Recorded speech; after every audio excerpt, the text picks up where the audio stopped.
എല്ലാവർക്കും നമസ്കാരം. ഇന്ന് നമുക്ക് ഒരു നല്ല ക്യാരറ്റ് തോരൻ തയ്യാറാക്കിയാലോ. അപ്പോൾ എങ്ങനെയാണ് തയ്യാറാക്കിയെടുക്കുന്നത് നോക്കാം.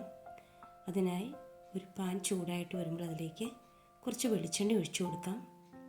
വെളിച്ചെണ്ണ നന്നായിട്ട് ചൂടായിട്ട് വരുമ്പോൾ അരിയാണ് ഇട്ട് കൊടുക്കുന്നത്. തോരനൊക്കെ വെക്കുമ്പോൾ അരി ഇട്ട് കൊടുക്കുമ്പോൾ നല്ലൊരു ടേസ്റ്റാണ്. കൂടെ തന്നെ കുറച്ച് കറിവേപ്പിലയും കൂടി ചേർത്ത് കൊടുക്കാം. ഇതൊന്ന് മൂത്ത് വരുമ്പോൾ ഒരു ചെറിയ സവോള അരിഞ്ഞത് ചേർത്ത് കൊടുക്കാം. വലിപ്പമുള്ള സവോളയാണെങ്കിൽ പകുതി ചേർത്ത് കൊടുത്താൽ മതിയാവും. ഇനി ഇതിലേക്ക് 2 പച്ചമുളക്, ഒരു 4 അല്ലി വെളുത്തുള്ളി ചെറുതായിട്ട് അരിഞ്ഞത് ഇത്രയും ചേർത്ത് കൊടുത്ത് നന്നായി തന്നെ ഒന്ന് വഴറ്റിയെടുക്കാം. ഒത്തിരി ബ്രൗൺ നിറമാകുന്നവരെ ഒന്നും വഴറ്റണ്ട. ഈ ഒരു പരുവത്തിലാകുമ്പോൾ ഇതിലേക്ക് അരിഞ്ഞു വെച്ചിരുന്ന ക്യാരറ്റ് കൂടി ചേർത്ത് കൊടുക്കാം. 3 ക്യാരറ്റ് ചെറുതായിട്ട് കൊത്തി അരിഞ്ഞെടുത്താണ്. ചോപ്പറിലിട്ട് അരിഞ്ഞെടുത്താലും മതിയാവും.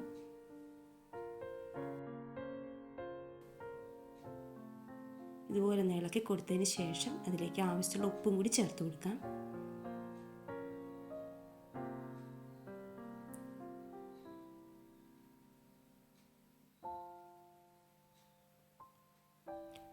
നിങ്ങൾ ഈ വീഡിയോ കണ്ടുകൊണ്ടിരിക്കുമ്പോൾ ലൈക്കും സബ്സ്ക്രൈബും ചെയ്തിട്ടില്ലെങ്കിൽ പ്ലീസ് ഒന്ന് ലൈക്ക് സബ്സ്ക്രൈബ് ചെയ്തൊന്ന് സപ്പോർട്ട് ചെയ്യണേ. ഇതുപോലെ നല്ലോണം ഇളക്കി കൊടുത്തതിന് ശേഷം തട്ടി പൊത്തി വെച്ച് അടച്ചു വെച്ച് നമുക്കൊന്ന് വേവിച്ചെടുക്കാം. 2-3 മിനിറ്റ് കഴിയുമ്പോൾ നമുക്കൊന്ന് തുറന്നു നോക്കാം.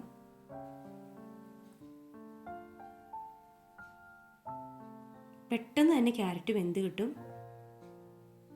അടിയിലൊന്നും പിടിച്ചിട്ടില്ല, നന്നായി വെന്തും വന്നിട്ടുണ്ട്.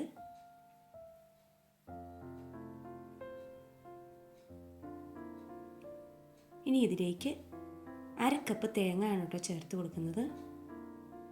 ഒട്ടും തന്നെ വെള്ളം ചേർക്കാതെ ക്യാരറ്റ് ഇതുപോലെ തയ്യാറാക്കിയെടുക്കുമ്പോഴാണ് ടേസ്റ്റ് കൂടുതൽ.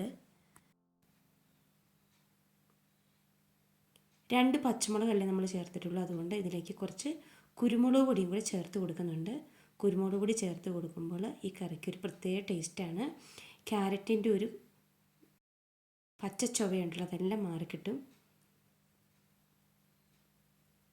1/4 ടീസ്പൂൺ കുരുമുളക് പൊടിയും കൂടി ചേർത്ത് കൊടുക്കാം.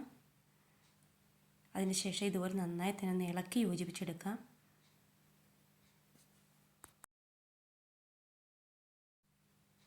ഇത്രയേ ഉള്ളൂ.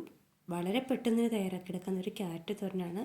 കുട്ടികൾക്ക് ലഞ്ച് ബോക്സിൽ കൊടുത്തുവിടാൻ പറ്റിയ നല്ല ടേസ്റ്റി ആയിട്ടുള്ളൊരു തോരനാണ്. അപ്പോൾ ഇതുവരെ നിങ്ങൾ തയ്യാറാക്കിയിട്ടില്ലെങ്കിൽ ഇതൊന്നും ചെയ്ത് നോക്കണം. അപ്പോൾ ഇതുപോലെയുള്ള ചെറിയ ചെറിയ വീഡിയോസുമായി വീണ്ടും കാണാം.